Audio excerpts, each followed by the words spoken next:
Magnetic quantum number. Magnetic quantum number is also called as the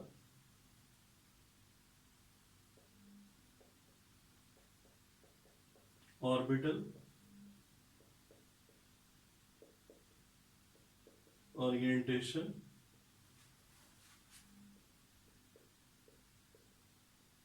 quantum number.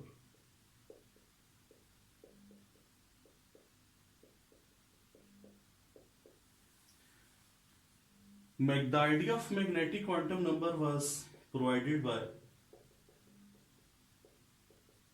Zeeman. So that's why we say that a magnetic quantum number explains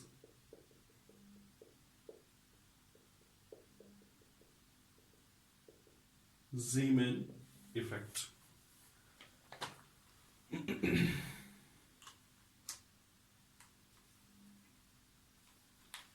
Symbol is M. Its values can be from plus L to negative L.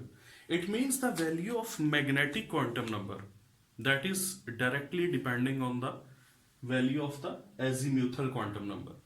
And as I have already told you that the maximum value of azimuthal quantum number can be n minus 1. So the value of azimuthal quantum number directly depends on the value of principal quantum number. That's why we say that magnetic quantum number directly depends on azimuthal quantum number, but indirectly it also depends on the principal quantum number. From this you can see that the value of magnetic quantum number can be positive and also it can be negative. And obviously when we move from a positive value to a negative value, 0 is also included. So the value of magnetic quantum number may be positive integer, negative, or it may be 0. Now, I am writing down a formula that is 2L plus 1. What does this formula shows? It shows how many number of values of magnetic quantum number will be there, or how many number of orbitals that a subshell will have, and the same formula also shows the number of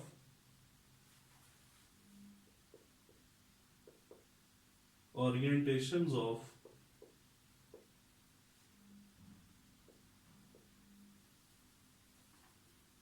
a subshell in space. So this formula shows these tells these three informations. Why it is called as magnetic quantum number? Because the orientations of the orbitals were first observed in the presence of magnetic field. That's why it is called as a magnetic quantum number. Now, let us explain it. Suppose that L is 0. It is S subshell. So the value of M is from positive L to negative L. When L is 0, positive 0, negative 0, there is no concept. So M will also be 0. It is for S subshell. That simply means that S subshell has only one orientation in the space because the magnetic quantum number has only one value. It can also be confirmed from this formula. 2 into 0 plus 1, answer will be 1. This 1 is not the value of magnetic quantum number. Mean you cannot say that M is equal to 1. But you will say that M is having only single value, and that single value will be 0. If L is equal to 1, what's about M? From positive L to negative L. So plus 1, 0, minus 1. How many values are there? 3 values. And this L is for P subshell. It means p subshell has three orientations in space that are written as px, py and pz. Mean there will be a p orbital oriented along the x-axis, another p orbital oriented along the y-axis, and the third p orbital that will be oriented along the z-axis. If L is 2, what will be the values of M? Plus 2, plus 1, 0, minus 1, minus 2. From positive L to negative L. L is 2 for D subshell. When M has 5 values, it means D subshell has 5 orbitals, or D subshells have 5 orientations in space, and you are just required to keep the names of these orientations in mind at this stage. I will explain it in the shapes of the orbitals. dxy, dyz, dzx, dx square, y square. You can also read it dx square minus y square and dz square. So these are the 5 orientations of the D subshell in the space. Now if L is equal to 3, you know it is F subshell.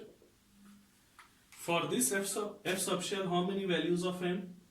Plus 3, plus 2, plus 1, 0, minus 1, minus 2, minus 3. From plus L to negative L. So there are 7 values of magnetic quantum number. Because there are 7 values, it means that the F subshell has 7 orientations in the space, and I am writing the names of those orientations here.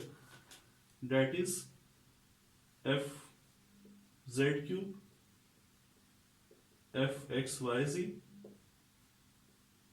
F x into x square minus y square. Sometimes it is written that Fx into x square minus 3y square, so that is also correct. Fy x square minus y square, Fz x square minus y square, then Fxz square and Fyz square. These are the 7 orientations of the F subshell in the space. So basically, magnetic quantum number is related to the number of orientations that a subshell may have in the space.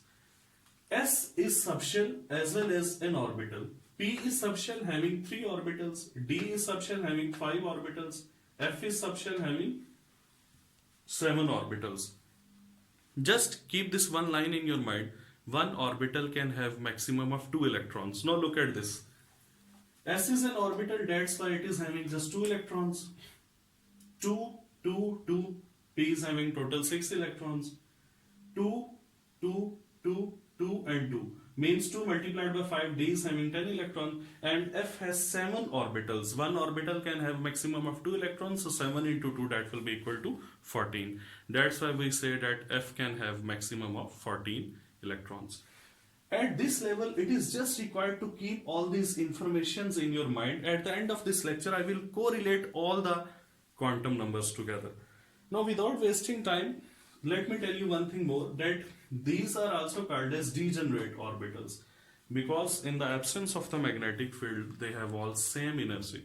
When they will be having same energy, they will be called as the degenerate orbital. P is having three degenerate orbital, so it is called as threefold degenerate. D is having 5 degenerate orbital, it is 5-fold degenerate. F is having 7 degenerate, so it is 7-fold degenerate.